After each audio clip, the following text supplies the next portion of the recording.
Hi, I'm Bea, and today we're at Crisis Text Line talking to a few of their brilliant and brave employees about what it's like to work where they provide free 24/7 crisis support through text. Today, we spoke about how to get self-care when you work in a stressful industry, how to design your career trajectory when you're just starting out, and what to do when dudes tell you you're too nice. I'm Bea Arthur. No, not that one. I'm an entrepreneur, licensed therapist, and women's advocate. And I'm stepping out to help women with their work issues, one office at a time.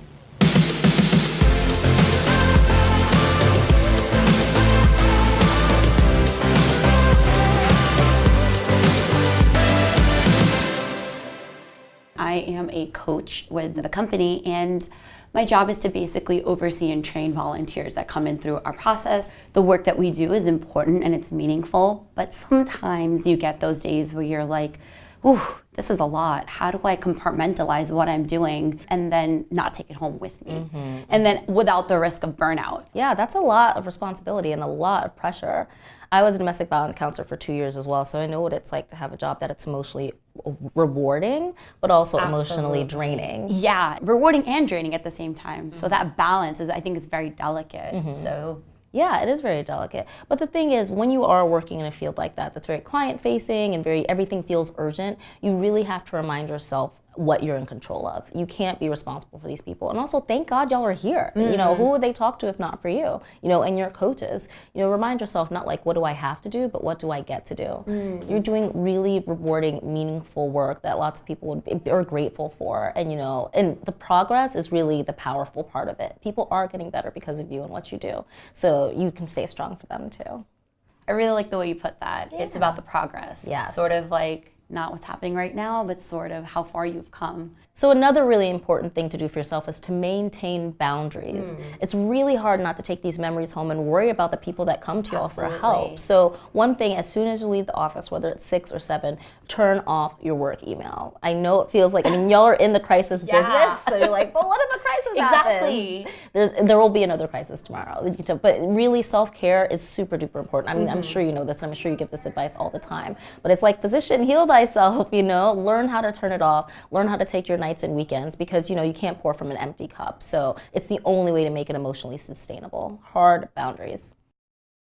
I got super lucky. Coming out of college, I was like, what the heck do I want to do with my life? So our CEO was like, if you don't know what you want to do, why don't you come and try a bunch of different things? And so my role here is basically doing a little bit of product and a little bit of event planning and a little bit of community engagement. And so I'm trying a bunch of different stuff and saying, like, oh, I like this, maybe I don't love this. And so it's nice to have that opportunity, but I'm still like, how do you figure out what you want to do for the rest of your life? Oh my God. I feel like we could write a book Actually, on just that question. And the answer is nobody knows except you. And you're not going to know until you know. You're going to have to try a whole lot of things. It's kind of like love. It's a 99% failure rate. You know? Yeah, it'd be weird if you fell in I mean, in New York City, it's like 99.9. Yes, exactly. But it'd be weird if you fell in love with everybody you met, you know? So you just keep trying. And like, I mean, you're young, you know? Like, you've done a lot already, but like, you're going to learn more about yourself the more you go through your career. I mean, even now, from 23 to 33, you're going to change a lot. Of course. And things you love now, you probably won't love anymore, you know? So really be patient. And the most important thing is to learn as much as possible. So I run communications. I basically oversee all of our brand, partnerships, media marketing, PR.